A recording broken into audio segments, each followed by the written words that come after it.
Gadis ini mati ditelan lautan. Kalian harus lihat, ini begitu dia sadar dan terbangun, dia kembali menjadi anak usia 4 tahun. Ternyata di umur segitu, Elaine kecil harus kehilangan kedua orang tuanya dan diasuh pamannya Raja Asta. Sayangnya, sang raja beserta Tuan Putri hanya menganggapnya budak dan mainan belaka.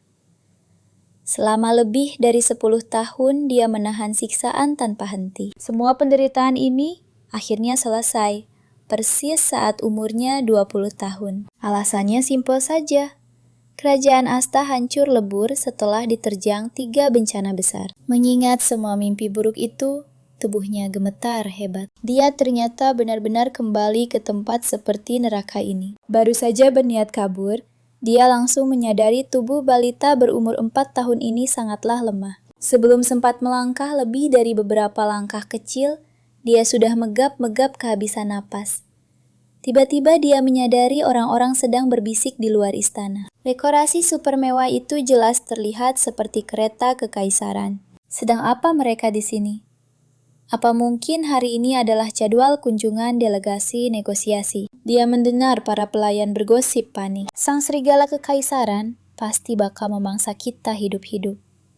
Serigala kekaisaran yang mereka maksud adalah utusan luar negeri kekaisaran Benedik. Julukan mengerikan itu didapatnya karena sering membinasakan negara-negara taklukan. Kali ini, dia pasti datang untuk menuntut tampasan perang. Dan parahnya, hari ini, sang putri kerajaan Asta juga akan segera dikirim menuju kekaisaran sebagai sandera dengan dalih pembayaran ganti rugi. Mendengar itu, Elaine langsung berpikir keras.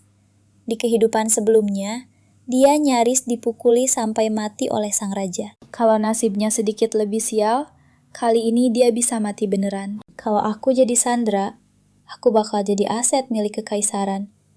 Setidaknya, aku tidak akan mati konyol kan? Punya ide gila, keputusannya pun bulat. Tapi coba tebak, dia mendadak merasa agak pesimis. Dengan badan super kotor begini, apa ada yang percaya dia itu seorang tuan putri? Di dalam istana, utusan Benedik yang bernama Arnold mencibir dengan tatapan meremehkan. Benar-benar bodoh. Berlagak memamerkan penampilan seolah kerajaan ini sangat makmur. Membayangkan kerajaan indah ini segera menjadi tempat dingin dan terpencil. Bahkan sebagai musuh, rasanya cukup disayangkan. Tepat pada momen ini, Elaine muncul tiba-tiba dan menabrak paha Arnold.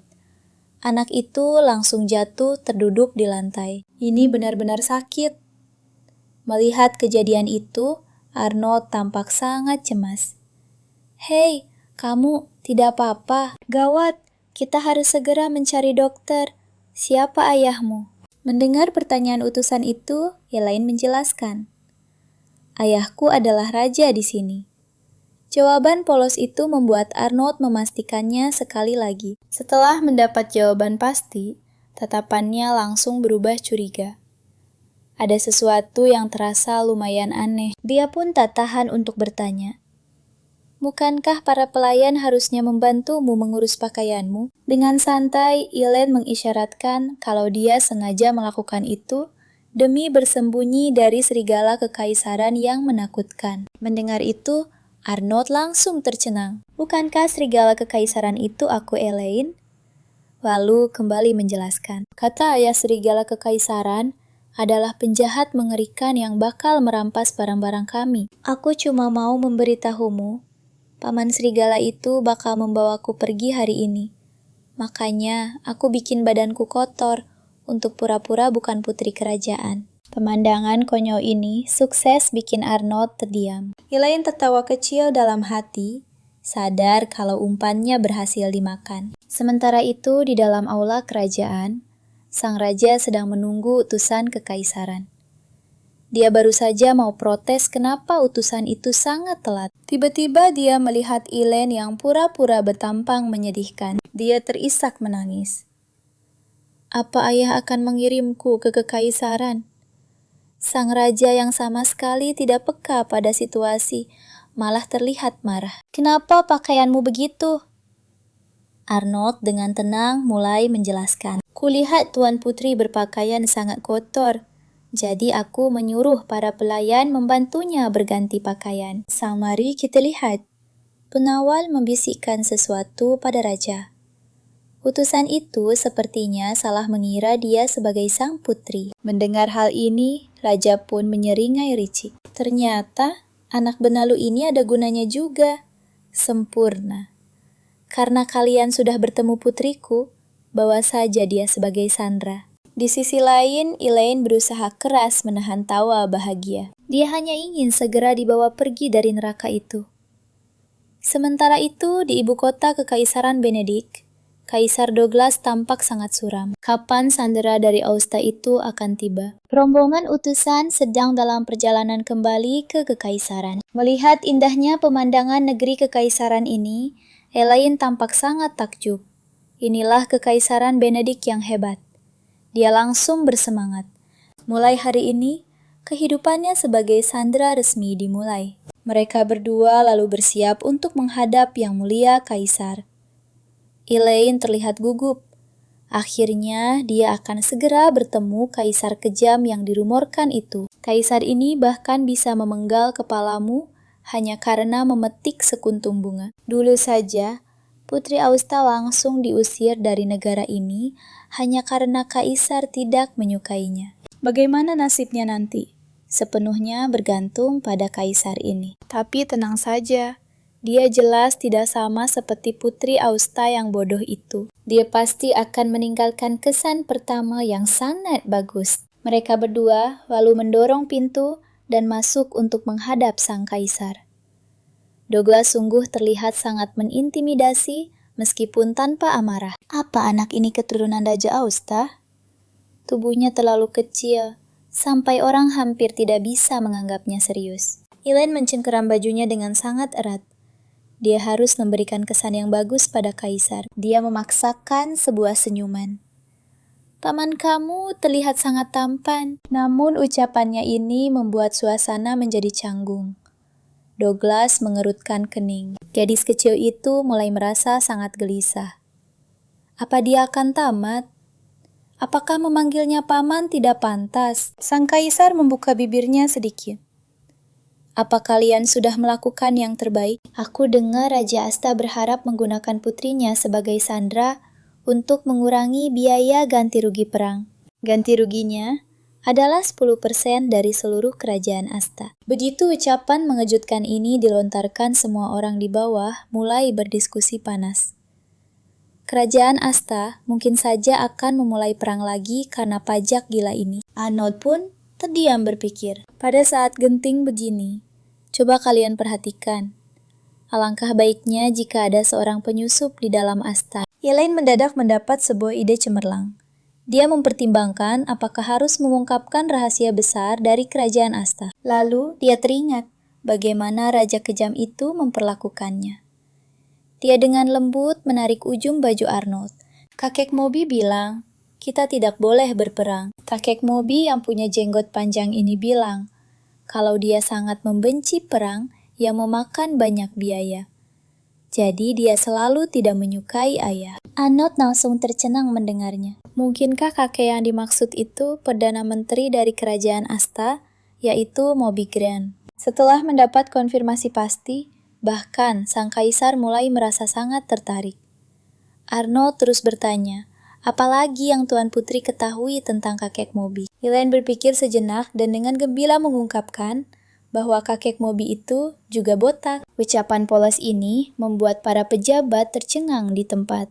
Mereka saling berbisik satu sama lain, mengatakan bahwa meskipun dia seorang putri, dia itu hanyalah anak kecil biasa. Elaine lalu memikirkan sesuatu lagi. Jika kalian mengambil buku dengan pola bunga di rak buku kakek, pintu ruang rahasia tempat penyimpanan buku besar akan langsung muncul. Semua orang sontak sangat terkejut mendengar fakta gila ini. Buku besar rahasia milik Perdana Menteri Negara adalah sebuah informasi intelijen tingkat tertinggi. Sangat penting. Elaine tertawa dalam hatinya. Buku besar itu sepenuhnya diisi dengan segala kelemahan para bangsawan Asta. Dengan buku sakti itu, ini bukan cuma sekedar memiliki penyusup rahasia. Semua bangsawan Asta akan menjadi boneka mereka. Douglas langsung memerintahkan agar Putri Austa dibawa ke ruangan yang layak. Tempatkan dia di istana utama. Oke, perhatikan ini. Keputusan Kaisar sukses bikin para menteri langsung berbisik heboh. Istana utama ini memang beda. Kamar yang super mewah dan indah, dekorasinya gila. Ditambah permen dan kue manis, semuanya bikin Ellen langsung terpesona banget. Matanya berbinar takjub.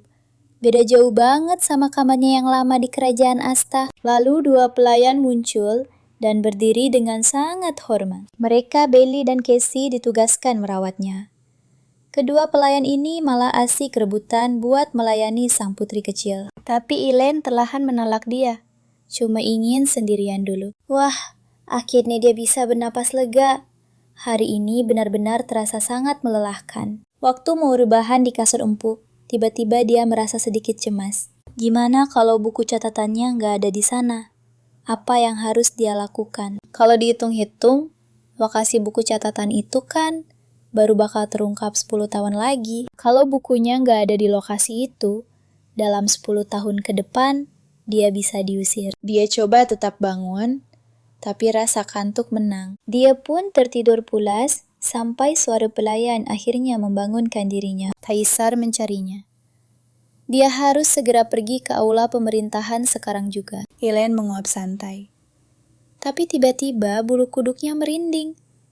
Jangan-jangan buku catatan yang dia janjikan itu nggak ada. Di aula pemerintahan para menteri, ternyata masih saja berisik. Sementara Douglas cuma membelakangi mereka, kelihatan benar-benar nggak peduli sama sekali. Dia menatap datar garis kecil di depannya, lalu perlahan mulai mengulurkan tangannya. Kejadian ini bikin Ellen ingat paman jahatnya. Tapi hukuman yang dia takutkan sama sekali nggak terjadi. Kaisar cuma mengelus kepalanya lembut. Keturunan Asta, kamu kerja bagus. Nah, setelah ini kamar Ellen langsung penuh dengan tumpukan hadiah tiada henti. Setelah dia berani membocorkan info penting soal kerajaan Asta tadi, statusnya di kekaisaran berubah total. Dari sekadar sandera yang gak berguna, dia kini jadi bintang baru. Gila kan Ellen? Senang banget sekarang karena sudah dapat dukungan semua orang. Saatnya jalan-jalan keliling rumah barunya ini. Dia pun menghampiri pelayannya dan pakai suara manis buat bertingkah imut. Ellen ingin jalan-jalan keluar sebentar. Ayo pergi. Pelayan yang dipanggil kakak itu langsung tersipu malu dan luluh seketika. Ayo kita jalan-jalan sama kakak. Saat malam tiba di halaman bunga, bulan bersinar indah. Waktu mereka lagi asik main, tiba-tiba mereka melihat Douglas yang juga lagi minum teh di sana. Ini bikin Ellen sangat canggung ketemu dia di sini. Dia pasti nggak mau ngobrol kan? Mending sapa aja, lalu cepat pergi. Tapi Douglas bilang dengan santai, "Mundur, tinggalkan keturunan Asta di sini." Mendengar perintah itu, semua pengawal dan pelayan langsung lari ketakutan. Menyisakan Ellen sendirian buat menghadapi sang kaisar yang kelihatan super seram. Mereka berdua duduk berhadapan, dan suasananya langsung berubah jadi sangat canggung banget. Douglas mengulurkan tangannya ke arah gadis itu. Simi agak mendekatlah. Saat dia maju dengan hati-hati, Douglas malah mengangkatnya lembut, lalu mendudukannya di atas pangkuannya. Ellen kaget setengah mati. Mendadak banget. Ada apa ini? Melihat kaisar menatapnya tanpa ekspresi, Ellen cuma bisa senyum kaku. Douglas lalu mengambil sebuah kue kecil dan memberikannya. Ini namanya makaron. Coba kamu makan ini. Ellen jadi penasaran. Dia jelas belum pernah makan kue manis kayak begini. Sempat ragu, dia akhirnya memasukkan kue itu ke mulut. Coba kita lihat seenak apa rasanya. Ternyata, rasa wangi dan lembut ini sukses bikin dia nggak bisa berhenti. Kalian pasti gemas lihatnya. Douglas sampai terkekeh. Seenak itu. Wajah Ellen langsung memerah.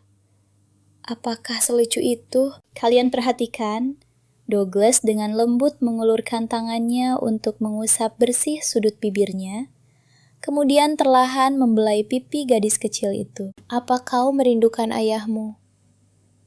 Bagaimana jika dia ternyata bukan ayah kandungmu? Apa yang akan kau lakukan? Tanyanya sangat mendadak. Ini membuat gadis kecil itu berpikir keras. Kenapa pria ini tiba-tiba menanyakan hal itu? Jawaban seperti apa yang sebenarnya dia harapkan? Tapi nyatanya Elaine sama sekali tidak bisa menjawabnya. Ayah kandungnya sudah lama tiada. Wajahnya saja dia lupa.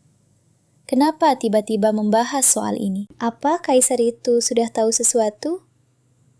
Elaine mencengkeram bajunya kuat-kuat, lalu berusaha menegarkan dirinya sendiri. Kalau pria itu bukan ayah aslinya, pastinya dia akan sangat sedih kan?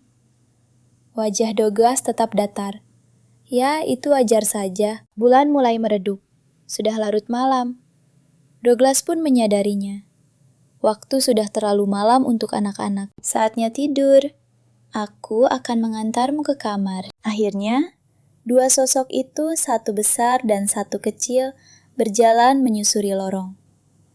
Tak lama kemudian, Elaine mulai terengah-engah karena langkahnya terlalu cepat. Berasa sedikit kesal. Dia mengangkat gaunnya, lalu berlari mengejarnya. Tapi malah tersandung batu. Dia hampir saja jatuh terjerembab ke lantai. Di saat kritis ini, tiba-tiba dia mendapati dirinya sedang memeluk paha sang kaisar. Ini membuatnya gemetar ketakutan. Sementara tatapan Douglas masih sangat tajam. Kau mau bilang sesuatu? Elaine meremas baju pria itu dengan kuat. Paman benar-benar sangat jahat. Paman pasti akan membuang Elaine kan? Kalau aku tidak berguna, aku akan dibuang. Douglas langsung tertegun. Kenapa kau berpikir begitu? Sebenarnya hati gadis kecil ini sangat kacau, karena paman itu mendadak menanyakan hal aneh soal orang tua aslinya. Tapi, dia tidak berani mengatakannya. Sebaliknya, dia justru berteriak dengan suara keras. Paman terus menatapku dengan wajah seram. Setelah kejadian konyol ini, kehidupan damai Elaine tetap berjalan seperti biasa. Malam itu, Douglas yang memang kaku menghadapi anak-anak sempat berkata, "Aku tidak menatapmu dengan wajah seram.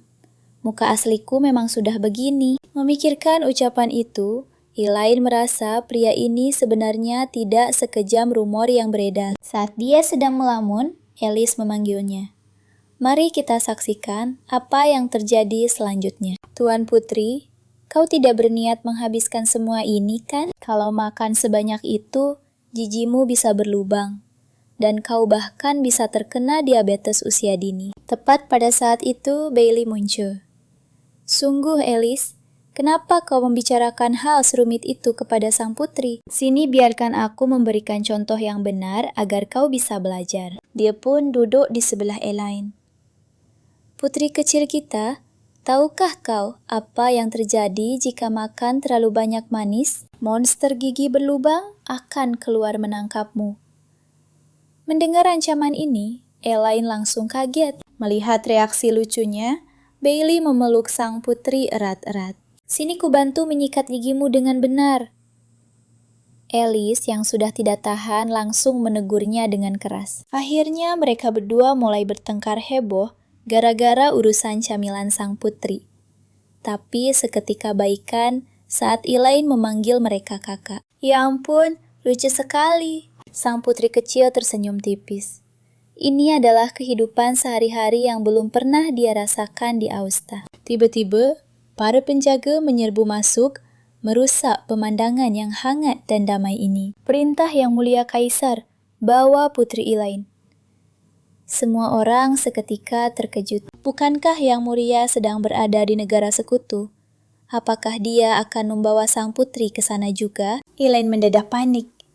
Kalau dibawa ke sana, kemungkinan besar itu untuk membahas masalah Sandra atau untuk diadili. Nah, setelah mereka tiba di Kekaisaran Suci yang makmur, sepanjang perjalanan ini Elaine tampak sangat gelisah. Kekaisaran Suci adalah negara sekutu sementara bagi Kekaisaran Benedict.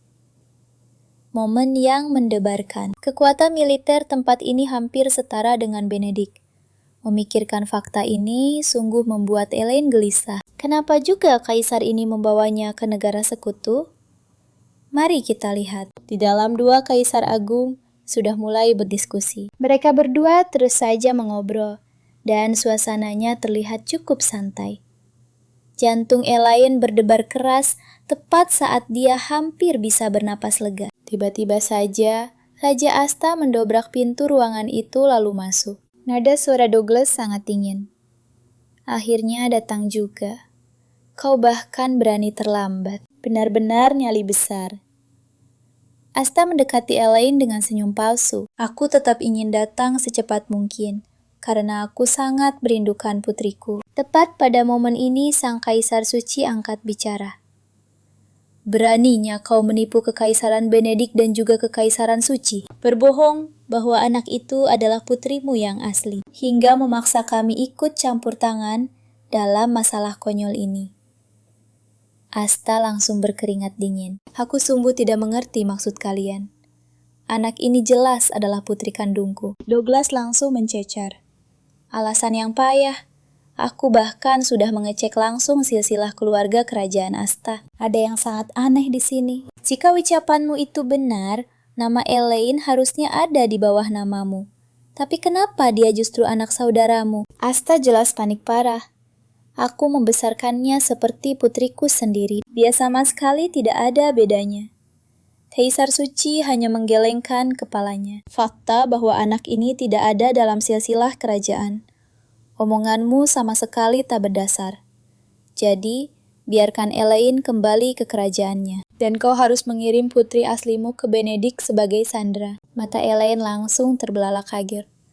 Apakah dia akan dikembalikan ke tempat mengerikan dari masa lalu itu dan mengalami semua siksaan itu lagi? Memikirkan hal ini, Elaine mulai gemetar hebat. Douglas menyadari ketakutannya. Jika situasinya memang seperti itu, berarti anak ini tidak punya orang tua sekarang kan?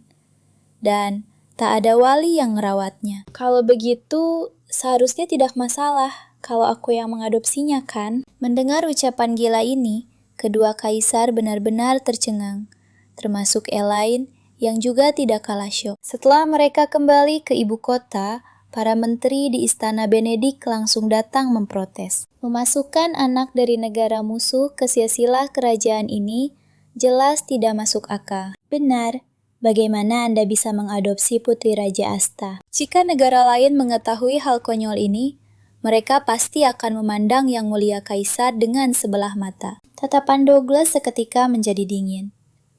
Oh, apa benar begitu? Ngomong-ngomong, para menteri kalian harus menjaga ucapan kalian di depan seorang anak kecil. Apa kalian sama sekali tidak takut kehilangan nyawa karena omong kosong itu? Melihat Elaine digendongan kaisar, menteri-menteri itu langsung panik dan minta maaf. Kami sungguh minta maaf putri kekaisaran.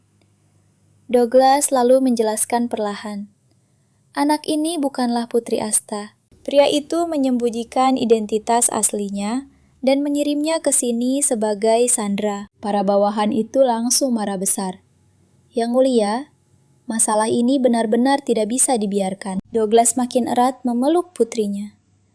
Kalian tidak perlu repot-repot bertindak. Aku punya caraku sendiri. Di luar kamar Elaine, dua pelayan sedang bergosip kalau suasana hati sang putri kekaisaran sedang sangat buruk belakangan ini. Para pelayan mengira putri itu selalu menganggap Raja Asta sebagai ayahnya. Dia pasti sangat terluka sekarang. Padahal kalian pasti tahu kan kesedihan Elaine sebenarnya murni karena dia tidak bisa menebak isi pikiran yang mulia kaisar. Apa sebenarnya maksud kaisar pada hari itu saat dia bilang punya caranya sendiri? Semua kebaikan di dunia ini pasti ada pamrihnya. Dia bisa bertahan di istana hanya karena dia memberikan informasi intelijen. Tapi sekarang, nilai apa yang dia punya sampai kaisar mau mengadopsinya?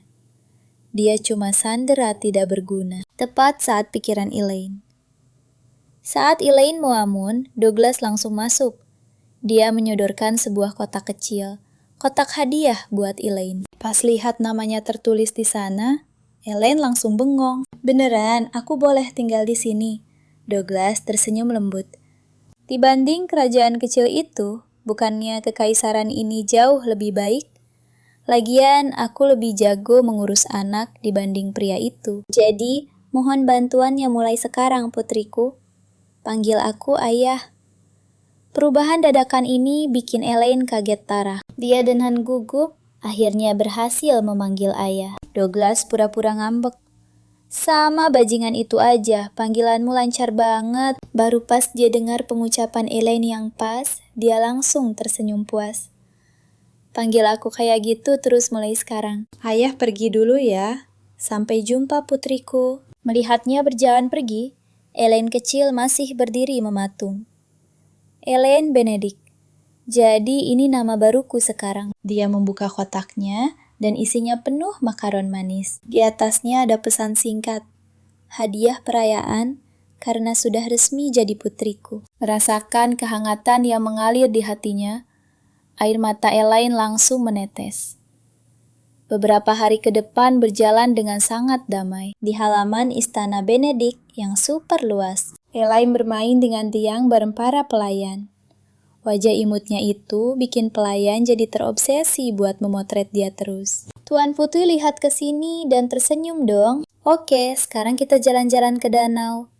Ikan-ikan berenang di antara daun teratai lincah dan cantik banget. Perhatian Elaine langsung teralihkan. Sementara Bailey dan Alice malah mulai ribut-rebutan siapa yang menyimpan foto Tuan Putri. Nah, disinilah petakanya dimulai. Elaine menyadari kalau cahaya emas di dalam air itu bikin dadanya terasa jauh lebih hangat. Kalau tanganku maju dikit, pasti bisa disentuh kan? Tapi sayangnya dia jelas meremehkan betapa lemah tubuh kecilnya. Elaine tersandung dan langsung jatuh ke air dengan bunyi tercebur keras. Melihat kejadian ini, semua orang mendadak panik. Tuan Putri jatuh ke danau. Tenggelam di dalam air, Elaine cuma merasakan kalau kepalanya berat banget. Kalau nggak nyampe, harusnya tadi aku menyerah aja. Sebelum reinkarnasi, aku mati tenggelam. Aku nggak mau ini terulang lagi. Tiba-tiba dia merasakan cahaya emas itu memancarkan kehangatan aneh. Dan permata warna-warni di depan matanya tiba-tiba mulai bicara. Sayang, oh sayangku. Tapi tenaganya keburu habis dan dia pingsan. Gak lama kemudian, dia membuka mata dengan lemas. Tangan yang hangat itu Kaisar. Bukan ini ayah. Setelah beberapa waktu berlalu, kesadarannya perlahan mulai kembali pulih sepenuhnya. Dia samar-samar mendengar Kaisar ngamuk sejadi-jadinya. Apa maksud kalian semua? Suruh nunggu, cepat cari cara buat bikin dia sadar. Kalau gagal, bakal aku tebas lepas kepala. Gak berguna kalian dari badan. Dan Elaine cuma bisa gemetaran ketakutan. Gawat, parah banget nih. Kayaknya aku kelewatan momen pas buat bangun. Wajah Kaisar kini jadi makin kelam. Cuma segini kemampuan terbaik kalian. Gak usah buang waktu. Serahkan saja nyawa kalian sekarang juga.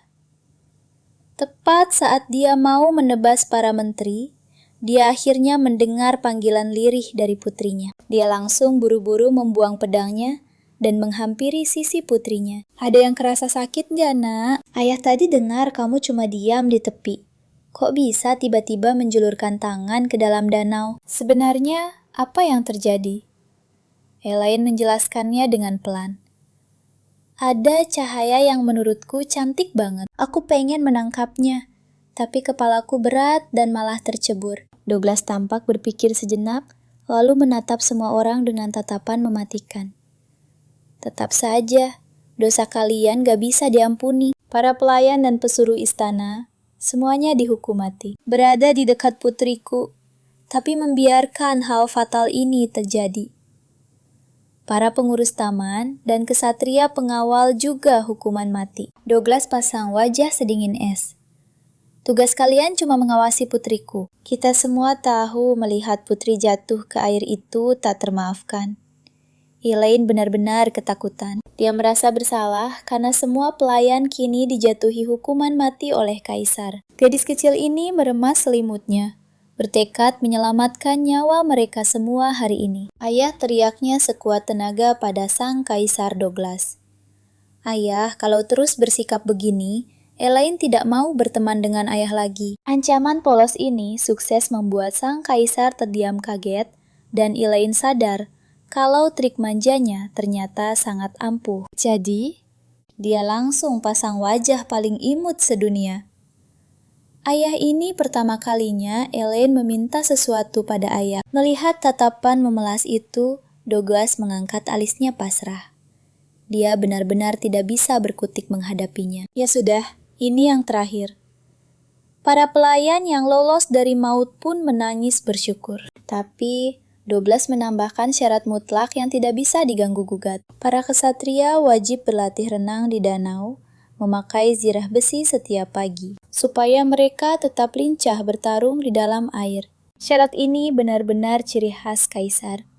Dan karena itulah, Elaine kini memakai sepatu baru. Sepatu khusus ini dibuat langsung oleh Menteri Intelijen menggunakan teknik tempa artefak tingkat dewa yang sangat langka. Sepatu ini dirancang agar penggunanya tidak bisa tenggelam.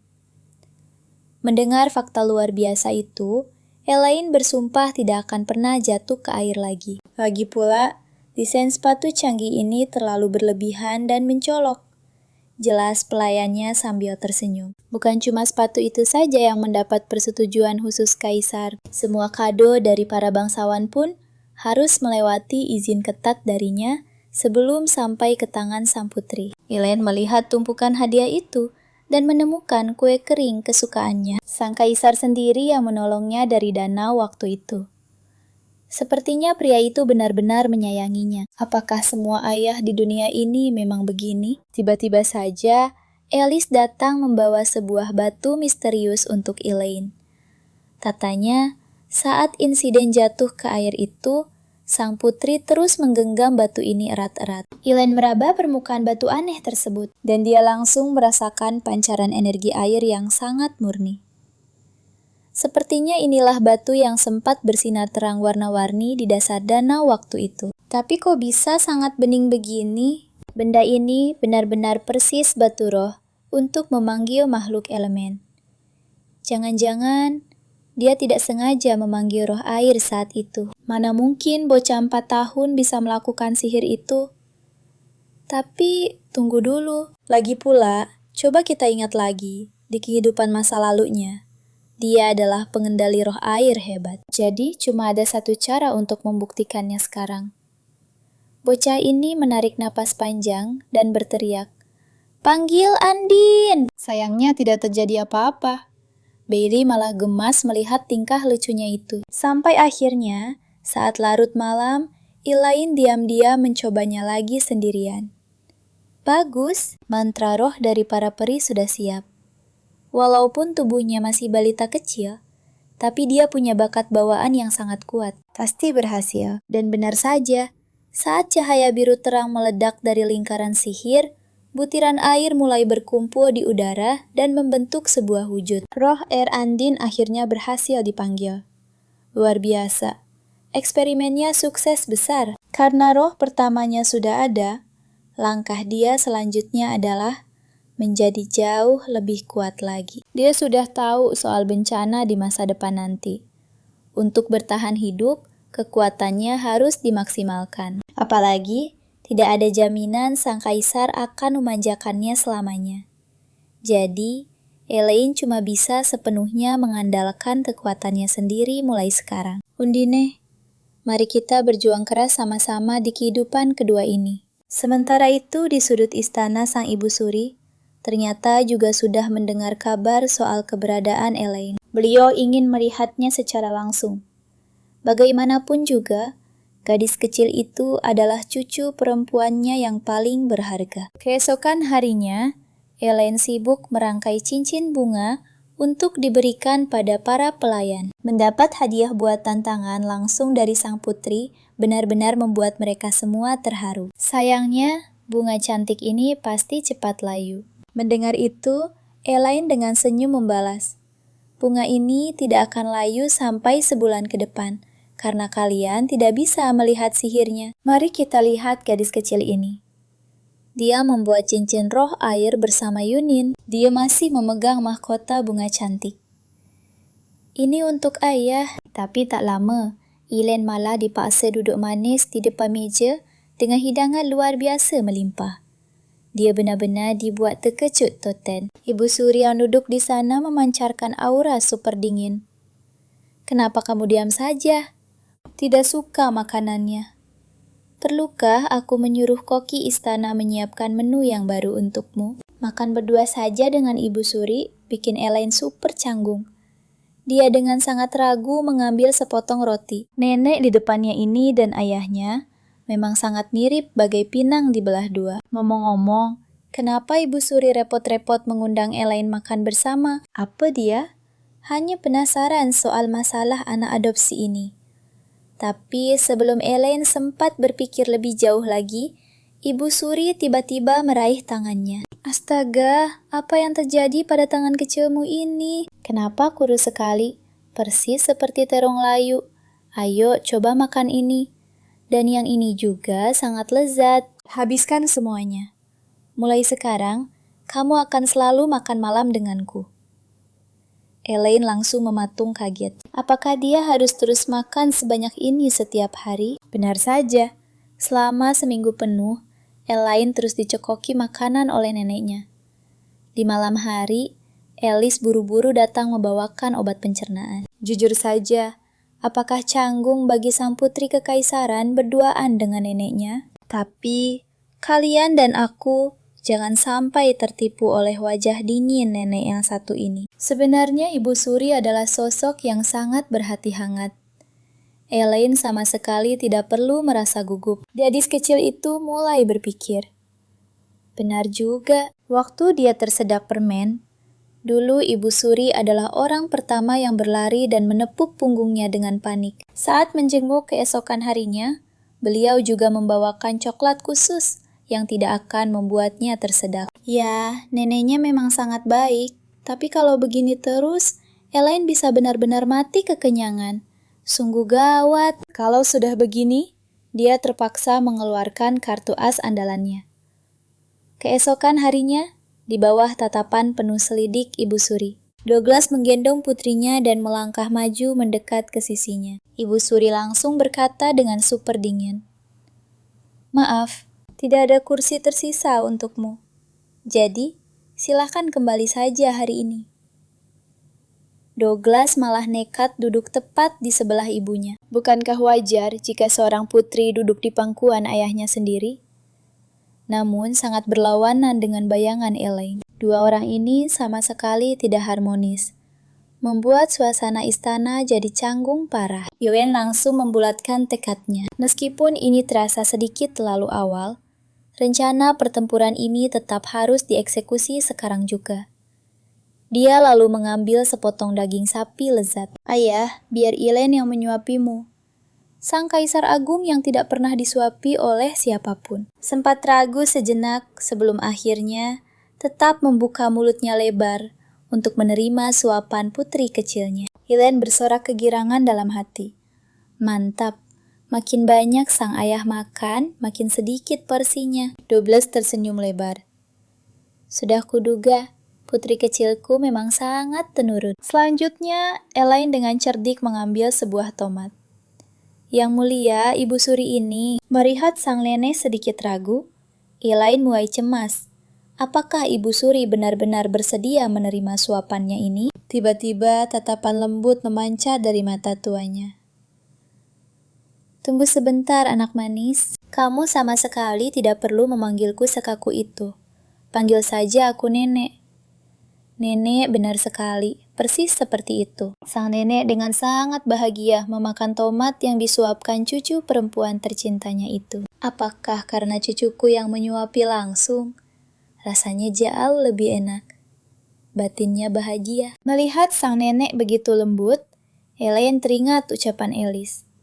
Segala kekhawatiran yang dia rasakan sebelumnya ternyata sama sekali tidak beralasan. Ibu Suri sebenarnya hanya ingin dekat dengannya. Beliau cuma tidak terlalu jago mengekspresikan perasaannya.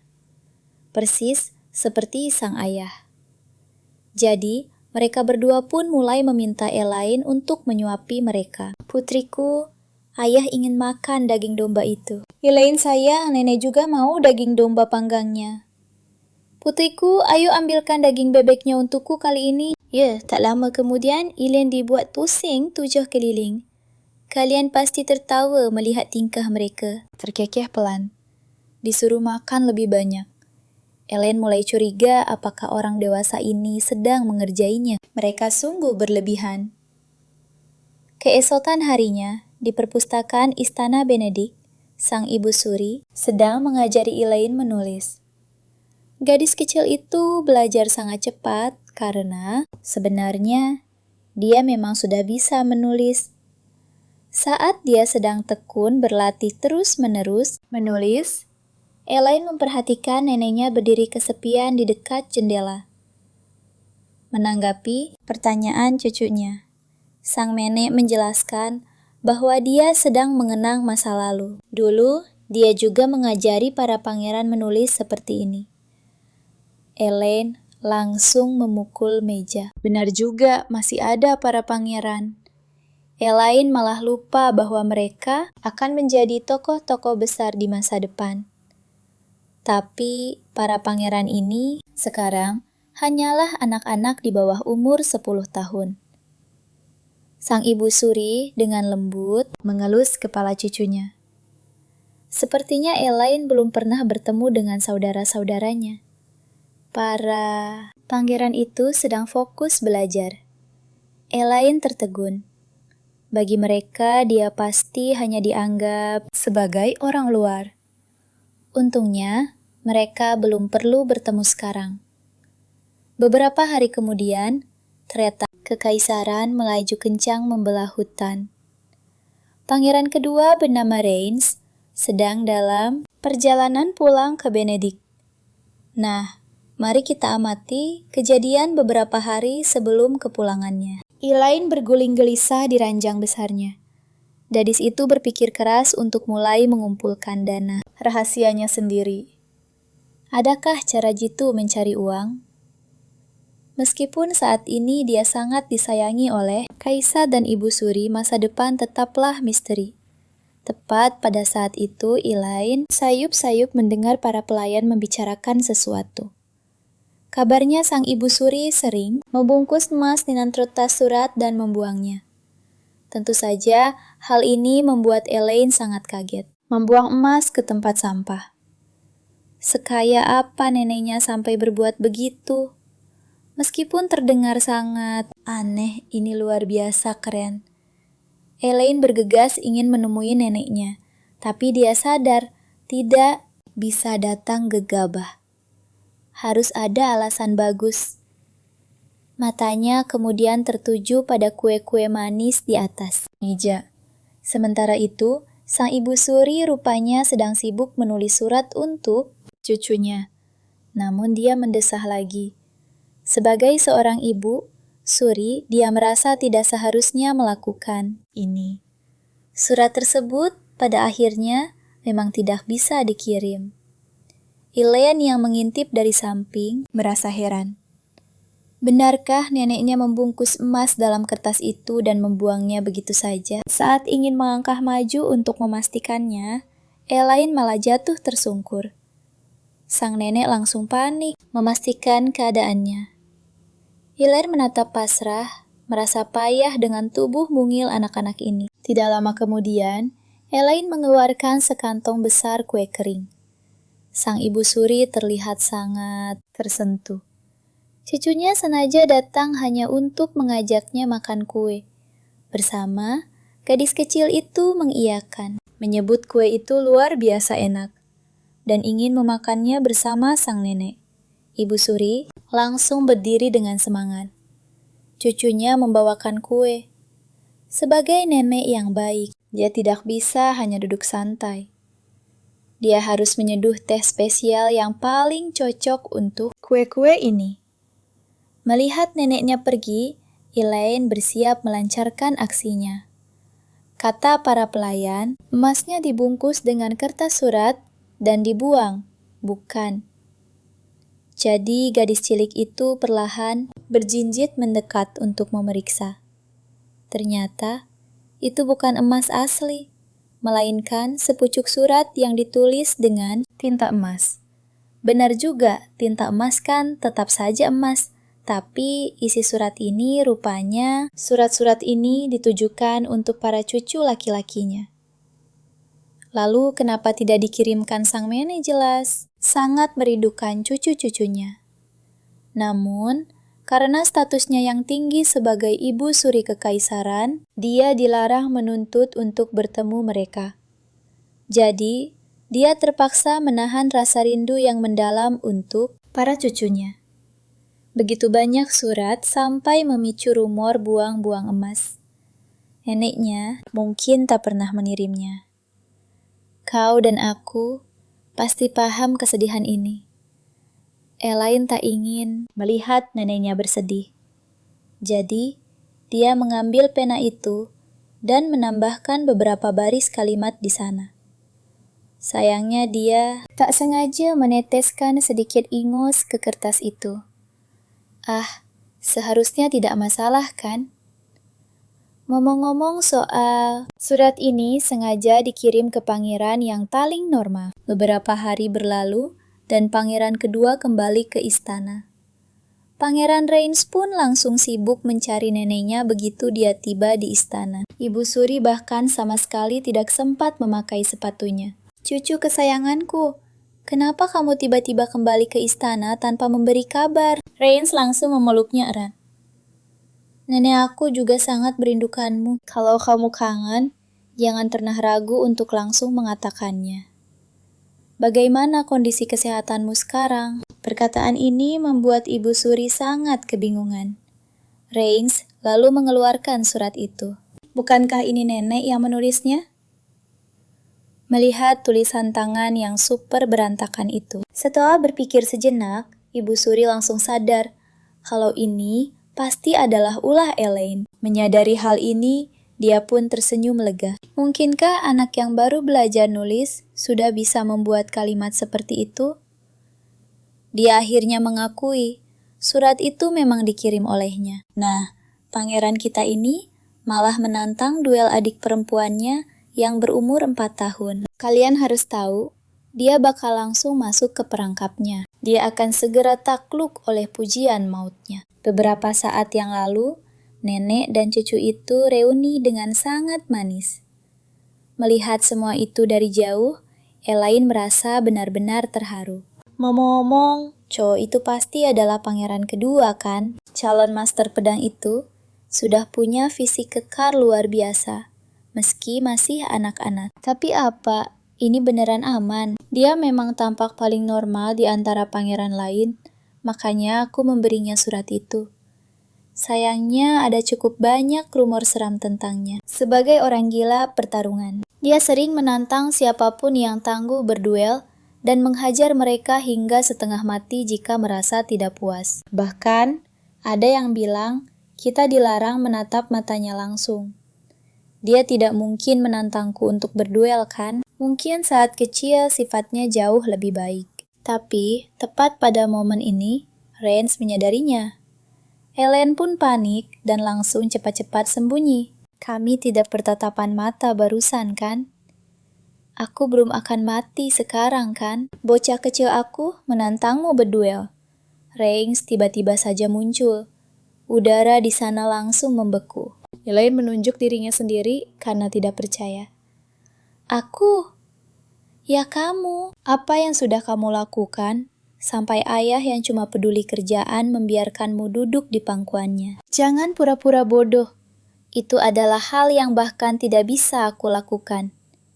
Kamu sepertinya hebat, tapi aku sama sekali takkan kalah. Aku biarkan kamu memilih bidang yang kamu kuasai. Cukup adil, Van. Tantangan ini jelas membuat Elaine sangat kaget. Dia mengajak duel anak umur 4 tahun. Jiwa kompetitifnya benar-benar gila. Kalau begini, ceritanya cuma ada satu solusi. Ayo kita bertanding, siapa yang bisa makan makaron paling banyak? Elaine tersenyum sombong. Dalam lomba makan, aku jelas tidak akan kalah. Lagi pula, aku bisa menjatuhkan mental kesombongannya. Rains juga semakin percaya diri. Aku tidak tahu apa itu makaron, tapi aku takkan kalah. Nah, kita akan melihat mereka berdua langsung memulai duelnya. Pada aba-aba wasit, keduanya mulai memasukkan makanan manis itu ke mulut. Tapi, pangeran kedua langsung sadar ada yang salah. Makaron itu sangat lengket dan manis.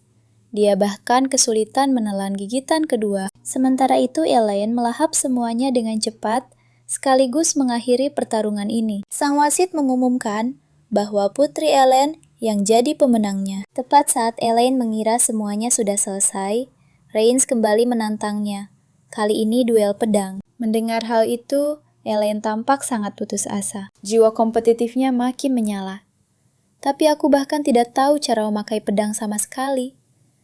Apa yang harus kulakukan dengan cowok ini? Pada momen ini, Reigns menarik pedangnya dan mulai pamer. Elaine langsung mode fangirl. Wah, luar biasa Reigns, kau keren banget. Kau benar-benar mirip pangeran dari buku dongeng. Mendengar itu, Reigns tidak bisa menahan bibirnya untuk tersenyum lebar. Benarkah seleramu bagus juga, bocah kecil? Elaine terus saja memujinya. Kau sangat keren, persis seperti pahlawan yang mengalahkan Raja Iblis Jahat. Ya, meskipun kau bilang begitu, aku tidak akan senang. Tapi kau sungguh keren. Tepat pada saat itu, beberapa kesatria yang lewat melihat mereka dan mulai berbisik. Apakah pangeran kedua sedang menindas Putri Elaine? Sepertinya tidak. Mereka kelihatan sangat akur bersama. Saat ini Reigns menyadari kehadiran mereka dan menatap adiknya. Hei bocah kecil, mau melihat kemampuan asliku yang sebenarnya? Elaine langsung setuju. Ya, aku penasaran banget dengan ilmu berpedangmu, Reigns. Dia lalu memanggil salah satu kesatria itu. Hei kau yang di sana, ayo duel denganku. Mereka menghunus pedang dan bersiap. Kesatria itu gemetar ketakutan. Dia mencoba menyerang, tapi sang pangeran menangkisnya dengan sangat santai. Elaine berseru bahwa pangeran kedua ini benar-benar seorang jenius sejati. Karena dalam hal ilmu berpedang, pangeran kedua jauh lebih unggul. Dia hanya kalah dalam ukuran fisik. Saat pedang mereka beradu berulang kali, pedang kesatria itu terlempar jatuh. Sang pangeran kedua menang telak. Dia tersenyum bangga. Bagaimana bocah kecil? Inilah kekuatan sejatiku. Elaine bersorak kegirangan. Reigns, kau luar biasa hebat. Aku keren kan? Mau melihat sesuatu yang jauh lebih hebat lagi? Elaine tampak bingung. Memangnya apa yang lebih hebat? Aku bisa berhitung sampai 1000. Sementara itu, para pengikut Duke Balon sedang berdiskusi serius. Coba kita perhatikan ini. Apa benar pangeran kedua yang dipanggil pulang oleh Empress Dagger? Tapi, kenapa Earl Bayer muncul? Tindakan Empress Dagger ini jelas memiliki motif politik terselubung. Keluarga Balon adalah keluarga kesatria terkemuka, sekaligus keluarga asal-usul Empress Dagger sendiri. Mengambil kembali pangeran kedua secara tiba-tiba adalah sebuah peringatan keras bagi keluarga kita. Ini berarti dia tidak butuh lagi keluarga Balon. Dan alasan dia membuang kita adalah hal yang harus kita cari tahu. Elaine yang sedang bermain petak umpet dengan sang pangeran kedua, kebetulan mencuri dengar percakapan rahasia mereka. Di sudut ruangan, pangeran kedua sedang dengan sabar menghitung sampai angka 1000 sebelum dia bisa pergi mencari Elaine. Keesokan harinya, tepat seperti dugaan Elaine, sebuah rapat darurat mengenai kepulangan pangeran kedua sedang berlangsung sengit. Sangat mengejutkan, bagi Earl Bayer, sang kaisar ternyata membawa Elaine ikut serta. Acara penting ini menyangkut urusan internal keluarga kita.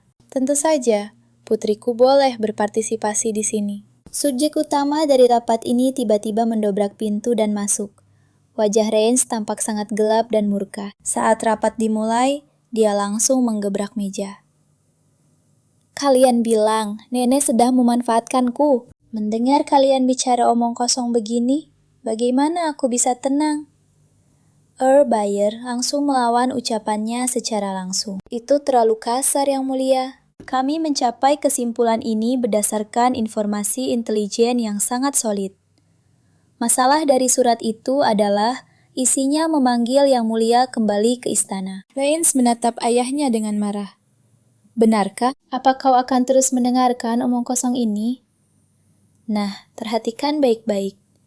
Earl membaca suasana ruangan. Melihat Kaisar tetap diam, dia bersiap menambah bahan bakar ke dalam api. Elaine tiba-tiba melangkah maju ke depan. Kalian sepertinya telah salah paham. Biar aku perjelas semuanya. Surat yang kalian pegang sekarang, itu bukan ditulis oleh nenek. Aku yang menulisnya.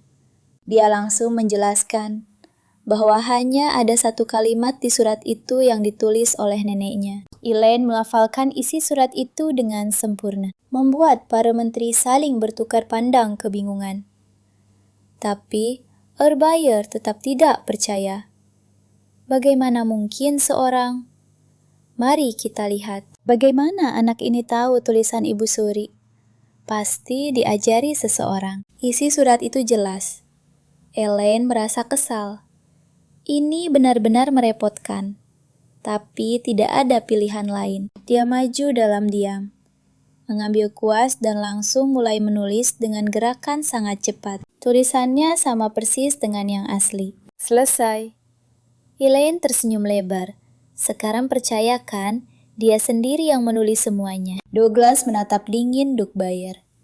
Tidak ada lagi yang bisa dibantahkan, tapi dia sendiri juga kaget. Putrinya mengirim surat itu. Padahal sebelumnya Elaine memohon padanya. Ayah, bolehkah aku ikut rapat? Aku tahu cara menyelamatkan Pangeran Rains. Mengingat hal itu, sang ayah tersenyum tipis. Dia lalu menoleh ke pangeran kedua. Pangeran Rains ada yang ingin dikatakan? Namun, pangeran kedua ini masih terlalu muda. Meski terseret masalah sebesar ini, dia hanya terdiam. Jadi Douglas langsung menatap tajam ke arah sang Earl. Menurut Menteri Keuangan, apa benar semua barang untuk keluarga kerajaan dari Serikat Pedagang di bawah kendali Sang Duk telah sengaja digelapkan? Di tengah tangisan panik Sang Duk, dia resmi menerima hukuman atas ulahnya. Dan mulai dari detik ini, sekarang perhatikan ini, menjadi kesayangan Kaisar, ialah berubah menjadi bintang istana. Para menteri langsung berkerumun. Mereka semua membawa hadiah. Tuan Putri Anda benar-benar sangat menggemaskan. Tolong terima kue buatan saya ini. Menteri Intelijen juga ikut mendekat. Yang mulia, Anda makin lucu setiap hari. Anda memakai sepatu berdecit yang saya berikan. Saya sangat terharu. Elaine lalu membalas dengan sopan. Terima kasih banyak atas hadiah indahnya. Setelah akhirnya berhasil pamit dari para menteri itu, Rains memanggil namanya. Setelah sempat terdiam selama beberapa saat, dia akhirnya bicara perlahan. Terima kasih telah meluruskan kesalahpahaman ini untukku. Kamu mengirim surat itu juga untuk nenek, kan? Terima kasih banyak. Mengingat sifatnya, nenek pasti tidak akan pernah mengirimnya. Dia lalu membungkuk malu pada Elaine. Elaine tersenyum ceria. Aku hanya melakukan tugasku. Bagaimanapun juga, kita ini keluarga. Benar sekali si kecil. Mari kita rukun mulai sekarang. Sejak saat itu, kedua saudara ini selalu bermain bersama setiap hari. Suatu hari, Elaine duduk di bukit. Terlihat agak murung. Rains pun menghampirinya. Aku terus bertanya-tanya, kemana kamu pergi? Ternyata kamu ada di sini si kecil. Ada masalah apa? Elaine menjelaskan. Kalau dia ingin membuat cincin bunga untuk nenek. Tapi bingung, mau memakai bunga yang mana? Nenek melihat mahkota bunga milik ayah di ruang kerja dan bilang dia sangat sedih karena dia juga menginginkannya. Jadi, aku ingin membuat satu cincin bunga spesial untuk menghiburnya. Tapi, bunga di sini terlalu biasa. Mendengar cerita dari adiknya ini, Rains terdiam sejenak. Lalu bagaimana denganku? Kenapa aku tidak dapat? Aku juga mau dibuatkan cincin bunga. Elaine tertegun. Kamu juga mau satu, Rains. Tapi bukannya itu akan rusak saat kamu latihan pedang setiap hari? Rains langsung menjelaskan. Tidak akan rusak. Aku akan menyimpannya baik-baik seperti ayah dan tidak akan kupakai. Mendengar alasan itu, Elaine mengangguk setuju. Kalau begitu, aku akan membuatkannya untukmu juga, Rains. Pangeran kedua ini langsung melompat kegirangan. Si kecil, kamu bilang sedang mencari bunga yang sangat spesial kan? Aku tahu di mana tempat bunga yang bagus. Mau pergi melihatnya. Sementara itu, kita lihat. Setelah insiden itu, keluarga Duke meminta maaf. Keluarga kerajaan menjelaskan bahwa akar penyebab kesalahpahaman ini kemungkinan besar murni berasal dari perselisihan antara Duke Balan dan Ibu Suri. Bagaimanapun juga, setelah sang Duke akhirnya paham situasinya, dia memutus instruktur pedang pangeran untuk segera datang. Oke, mari kita lihat istananya. Makanya Reigns menetap di sana. Malamnya, kedua anak kecil ini menyelinap ke rumah kaca. Elaine bergumam. Bunga yang disebut Reigns ada di dalam situ. Ternyata ukurannya jauh lebih besar. Reigns tersenyum bangga. Seluruh tempat ini dirindungi sihir khusus tingkat tinggi. Jadi pasti banyak tanaman super langka di dalamnya. Tapi demi mencegah pencuri, ada sihir alarm di sekelilingnya. Sama sekali tidak ada jalan masuk. Elaine langsung terdiam.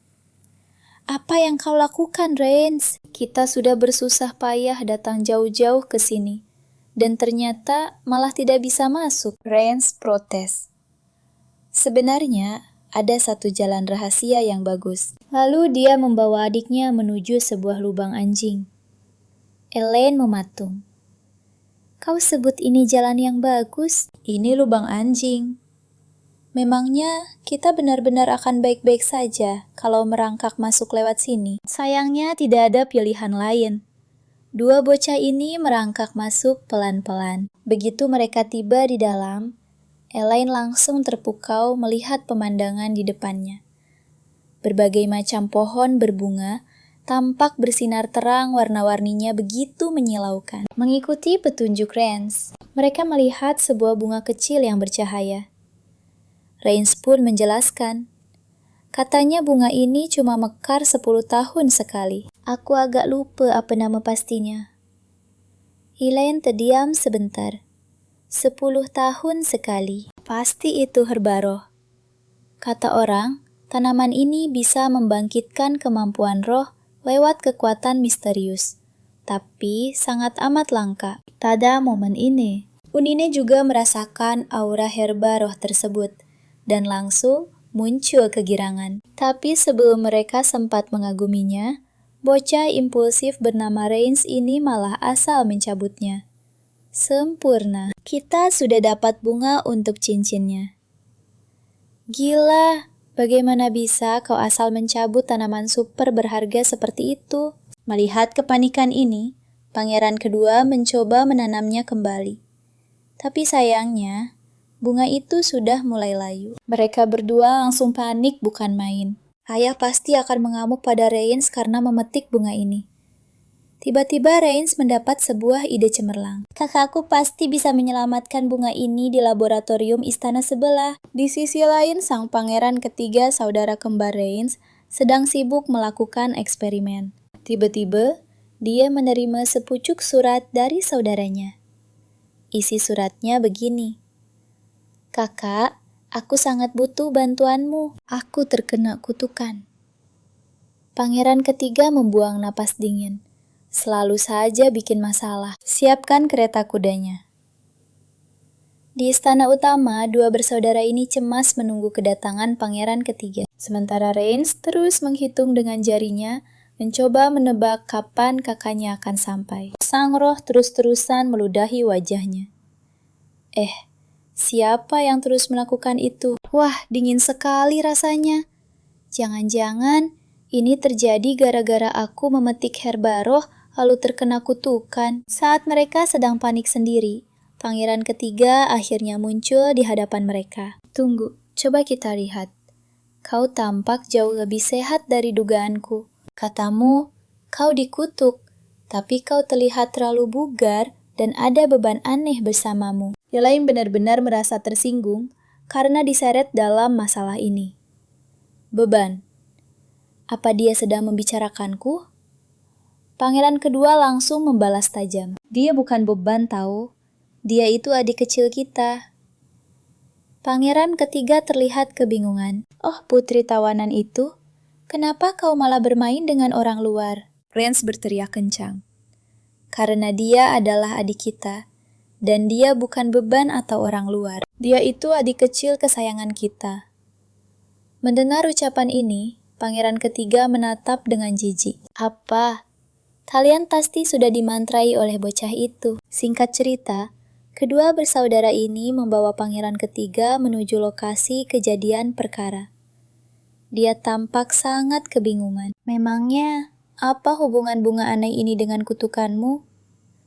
Reins malah membalas dengan senyuman miring. Lagi pula, kau sebenarnya sangat mengkhawatirkan kutukanku, kan? Ngaku saja. Hah, siapa juga yang khawatir? Coba perhatikan kawan.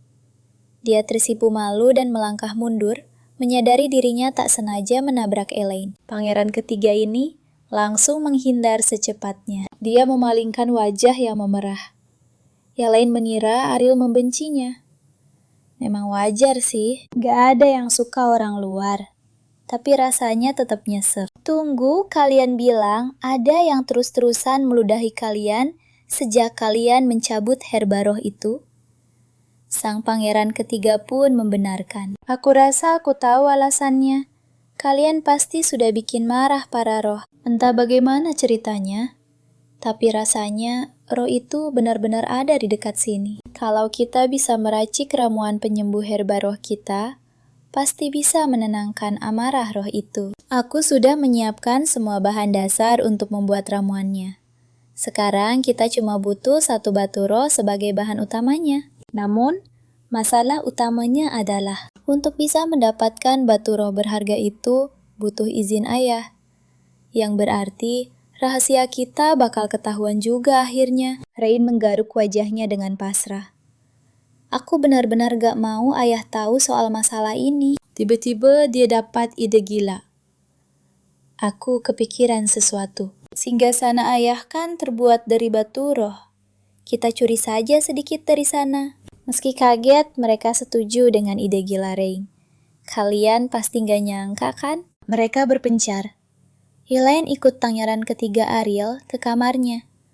Pemandangan di depan matanya sungguh bikin Elaine melongo. Ini sih, benar-benar laboratorium super lengkap. Bukan cuma ada alat eksperimen mahal, tapi juga bahan-bahan aneh yang belum pernah dia lihat. Lalu Ariel mulai meracik ramuan. Cairan itu mendidih. Elaine menonton dengan penuh rasa takjub. Ini pertama kalinya aku melihat alkimia.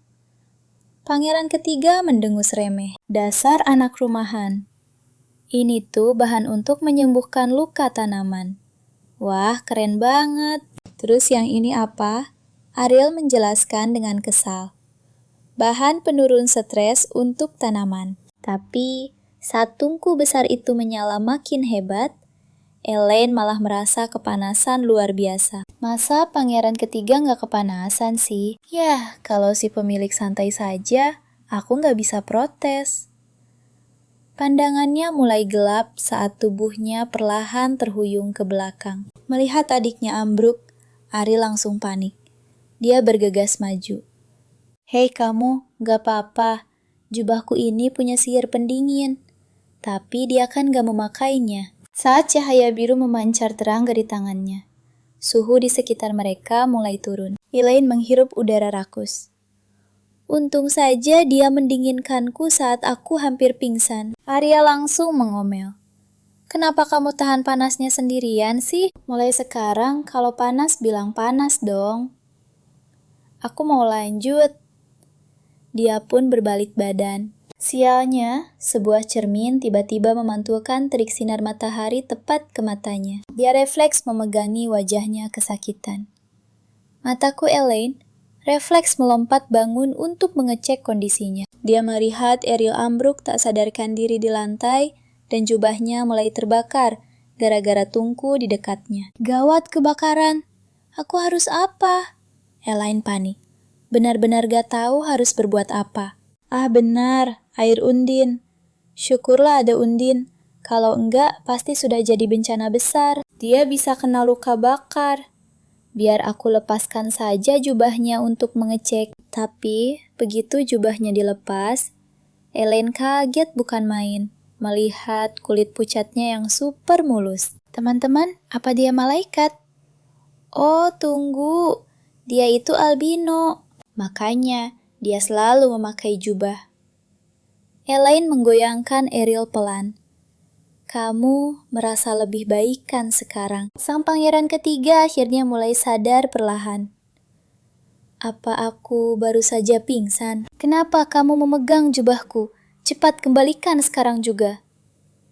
Elaine langsung bertanya dengan nada khawatir. Apa mata dan kepalamu nggak apa-apa?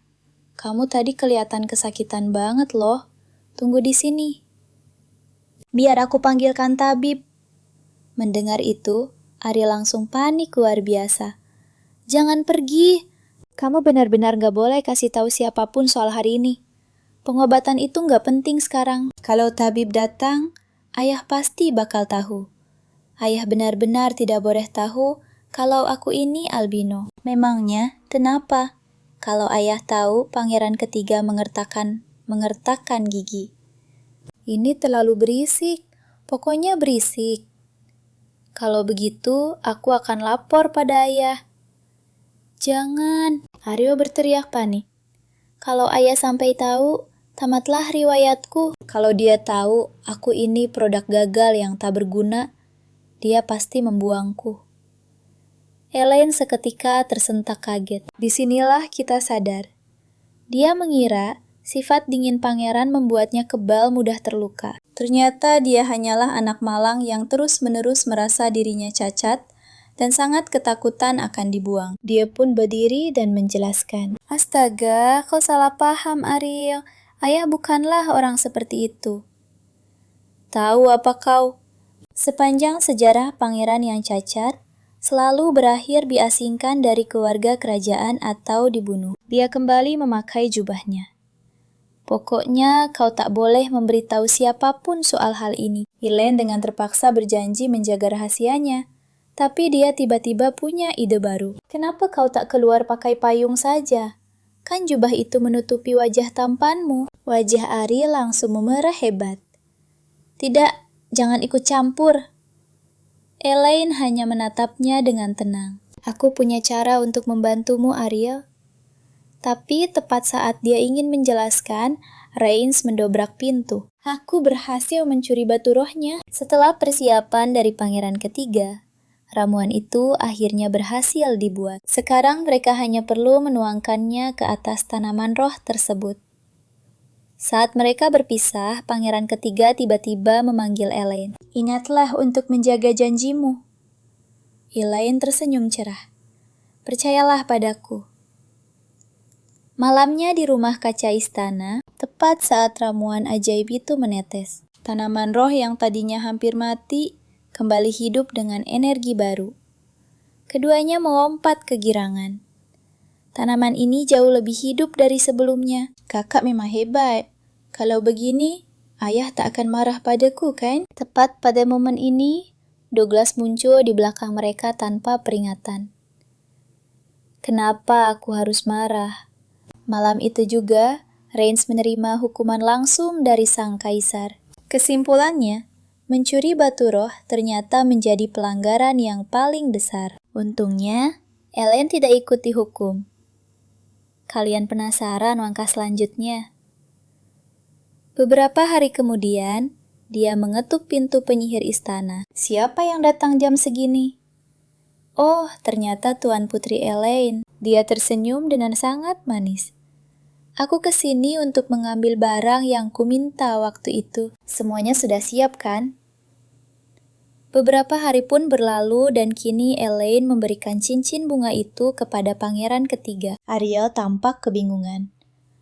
Maksudmu, benda kecil ini bisa menahan sinar matahari? Mengabaikan keraguannya, Elaine memaksa memasangkan cincin itu di jarinya. Sensasi aneh itu membuatnya terdiam.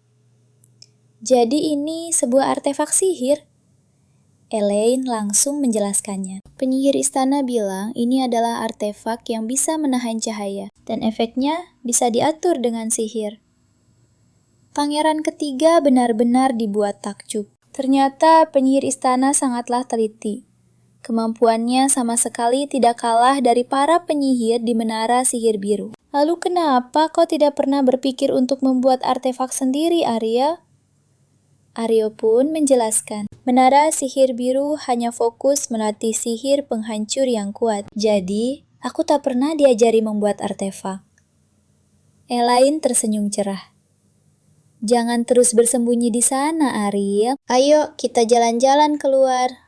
Pangeran ketiga dengan ragu mulai mengulurkan tangannya dan menyadari bahwa sinar matahari bisa terasa selembut ini. Merasakan kehangatan matahari untuk pertama kalinya, membuat air matanya menetes jatuh. Menyadari tatapan penuh tanya Elaine, dia buru-buru menghapus air matanya. Dia kemudian melepaskan jubahnya, dan dengan berani melangkah ke bawah sinar matahari. Elaine ikut merasakan kebahagiaannya. Sekarang, kau bisa bebas berjalan di bawah matahari, kan? Pangeran ketiga mengangguk pelan. Ya, ini semua berkat dirimu. Terima kasih. Ngomong-ngomong, siapa namamu? Ariel. Apa kau masih belum tahu namaku? Aku ini Ariel Benedict. Di istana, para pelayan mulai ramai membicarakan betapa hidupnya suasana istana akhir-akhir ini berkat kehadiran pangeran dan putri. Kita bisa lihat pangeran ketiga yang tadinya murung, kini menjadi benar-benar ceria. Tanpa jubah itu, ketampanannya sungguh luar biasa mempesona. Kulit pucatnya yang mulus di bawah sinar matahari hampir terlalu indah untuk ditatap. Pangeran kedua juga tidak kalah keren. Dia selalu berlatih ilmu pedang setiap harinya, dan ototnya sudah terbentuk dengan sangat sempurna. Sementara itu, kedua pangeran ini malah ribut soal siapa yang bisa main bersama Elaine. Mendengar pertengkaran mereka, Elaine langsung menyela. Kalau kalian terus berdebat, aku bakal main sama ayah saja. Kedua pangeran itu langsung panik dan cepat meminta maaf. Tentu saja kami tidak bertengkar. Kami ini saudara, bahkan kembar. Tiba-tiba Rains memikirkan sesuatu. Omong-omong, apa kamu sungguh tidak akan kembali lagi ke Menara Sihir? Aku lebih suka tinggal di sini, untuk main bersama adik kecil kita. Lagi pula nenek sepertinya kesepian. Ariel merasa bimbang di dalam hatinya. Dia ingin tinggal dan bermain bersama Elaine juga. Selain itu, kakaknya yang bodoh masih membutuhkannya. Tapi, pihak Menara Sihir sudah mengirim banyak harta saat membawa pangeran. Mereka tidak akan melepaskannya begitu mudah. Tapi Ariel tetap angkat bicara dengan tegas. Aku ingin tetap tinggal di istana. Aku awalnya hanya pergi ke Menara Sihir untuk belajar ilmu sihir saja. Jika dibandingkan dengan Menara Sihir, penyihir istana bisa mengajariku lebih banyak hal tentang apa yang ingin aku pelajari. Hal ini membuat Elaine merasa gelisah. Kalau dia tidak tinggal di Menara Sihir, bukankah dia bakal gagal menjadi master menara di masa depan? Apa tidak masalah jika dia mengubah masa depan? Tapi dia sudah terlihat sangat ceria sekarang. Benar sekali. Asalkan Ariel bahagia, bukankah itu sudah lebih dari cukup? Ariel, apa yang akan kamu lakukan selanjutnya? Aku akan menulis surat dan memberitahu mereka kalau aku tidak akan kembali ke menara. Tapi, mereka pasti tidak akan setuju begitu saja, kan? Rains mendapat ide lain. Aku punya rencana bagus. Mari kita pakai saja nama kakak tertua kita. Ariel pun setuju. Menggunakan alasan, membantu pangeran pertama menulis makalah sihir, pasti akan berhasil. Bahkan, pihak Menara Sihir tak akan berani meragukan seorang pangeran. Mari kita coba. Beberapa waktu kemudian, di istana laboratorium yang jauh lebih luas, dibangun khusus untuk Ariel. Elaine berseru kagum. Luas banget, luar biasa. Jadi urusanmu dengan pihak menara sudah beres. Master. Begitu dia menerima suratmu, Master menara itu langsung datang ke istana. Dia bahkan menawarkan diri untuk membantu merevisi makalahnya. Jelas Ariel, tapi aku tetap menemukan alasan bagus untuk menyuruhnya pergi. Pada momen ini, Elaine tanpa sengaja melihat sekotak krim tangan di atas meja. Astaga, apa kamu yang membuatnya, Ariel? Benda ini adalah sesuatu yang baru akan tren bertahun-tahun lagi. Aku tidak percaya Ariel berhasil mengembangkannya secepat ini. Elaine terkagum-kagum. Kamu memang sangat luar biasa, Ariel. Pangeran ketiga tersenyum bangga. Aku memang lumayan hebat. Krim ini sudah melewati uji tes alergi, dan semuanya terbuat dari bahan alami yang tidak akan membahayakan tubuh. Aku berikan ini untukmu. Menerima hadiah tersebut, Elaine dengan senang hati memeluk kakaknya. Hal ini membuat Ariel langsung memerah. Jangan sembarangan memeluk orang lain begitu saja. Aku sih tidak masalah, tapi jangan peluk orang lain, terutama si Reins. Paham. Kembali ke kamarnya. Elaine mengoleskan sedikit krim tangan itu. Aromanya langsung menarik perhatian Bailey. Apa krim itu dicampur dengan coklat? Baunya sangat manis. Elaine menjelaskan kalau itu krim tangan buatan Ariel agar kulit lebih mulus dan lembut. Pada momen ini dia menyadari tangan Bailey sangat kasar. Bailey, tanganmu kasar sekali. Sini kemarilah, biar aku pakaikan krim tangan ini padamu. Efeknya langsung membuat Bailey terpana. Aku belum pernah merasakan tanganku selembut ini. Dia seketika memeluk Elaine dengan erat. Tuan putri Anda sungguh luar biasa. Anda selalu yang terbaik. Keesokan harinya, Elaine dia membawa Bailey ke hadapan Ariel. Terima kasih banyak, Yang Mulia. Seumur hidupku, baru kali ini tanganku terasa sangat lembut. Mendengarnya, Ariel merasa canggung menerima pujian itu.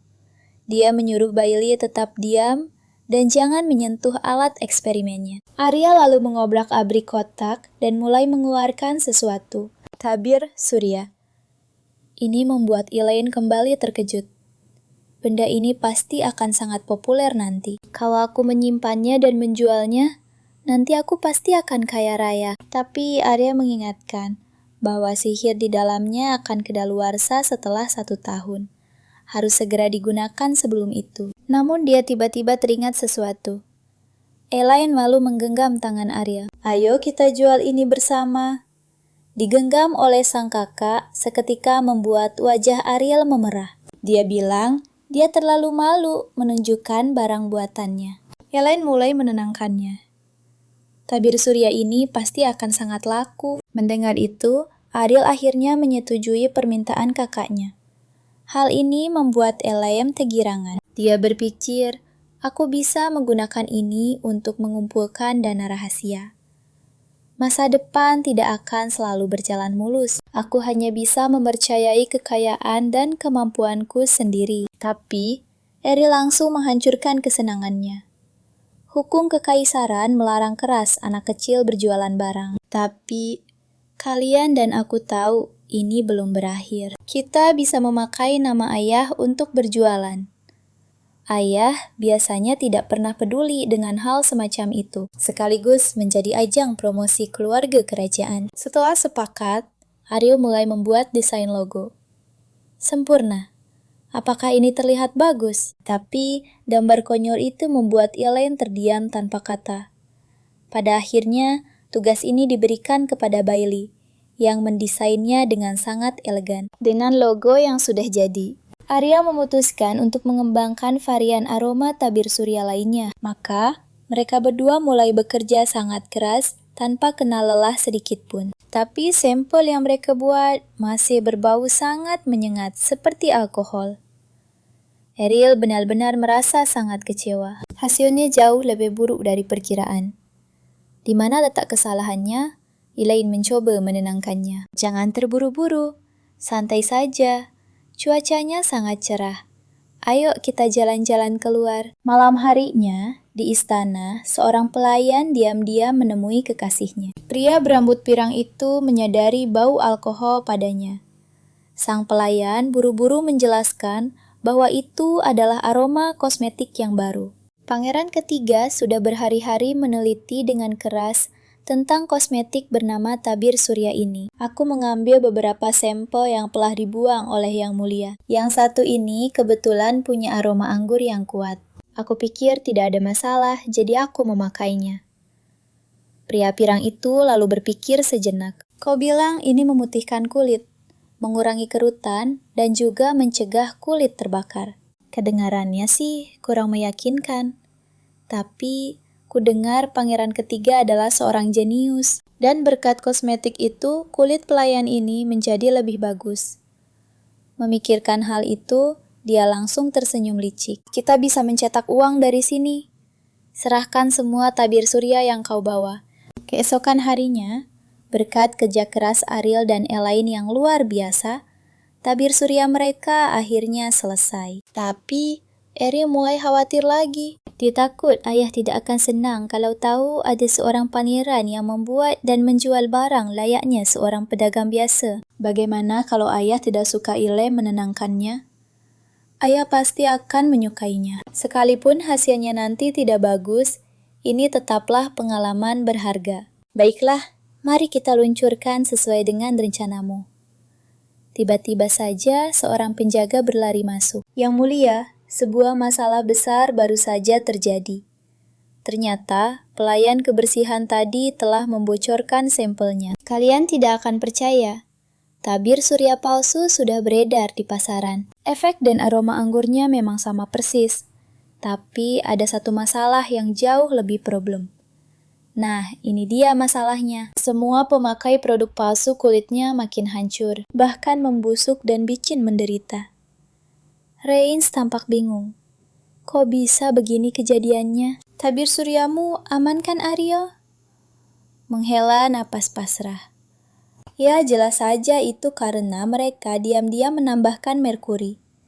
Ketiga anak ini langsung merasa sangat putus asa. Produk palsu akan merusak penjualan asli, dan bahkan mencoreng nama baik keluarga kerajaan. Elaine maju ke depan.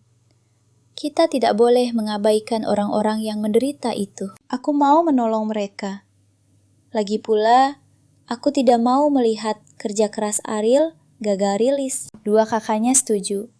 Mari kita bantu para korban itu juga. Setelah diskusi, Ariel merasa mereka bisa meminta bantuan kakak tertua mereka. Tepat saat itu, ada kabar kalau kakak pertama baru saja pulang. Pangeran pertama punya rambut perak dan sangat mirip dengan ayah mereka. Dua adik laki-lakinya buru-buru menyambutnya.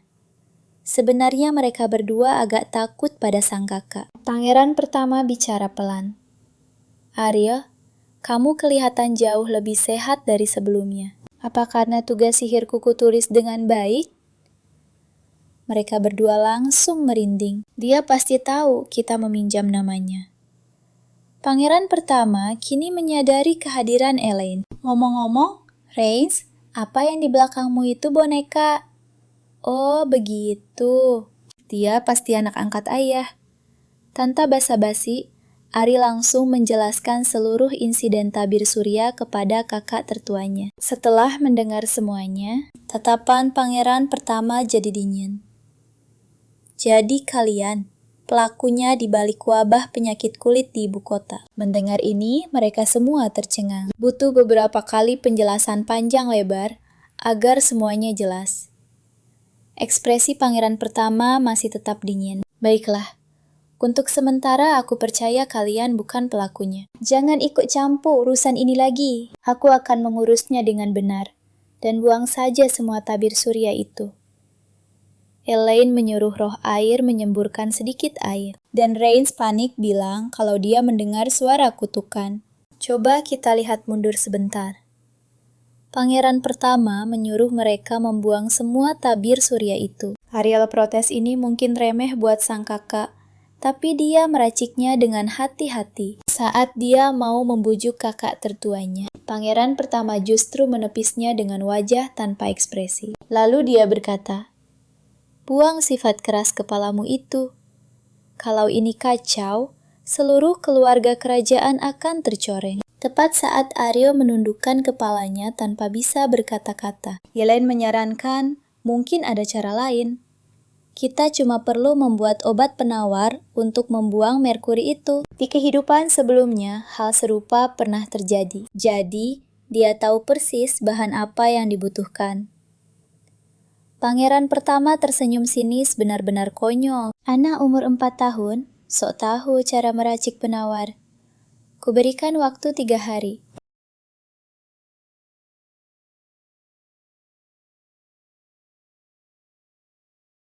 First is the content creation process. After having an idea, I will create an outline for each part. This is the idea. And this is the outline. After checking this outline carefully.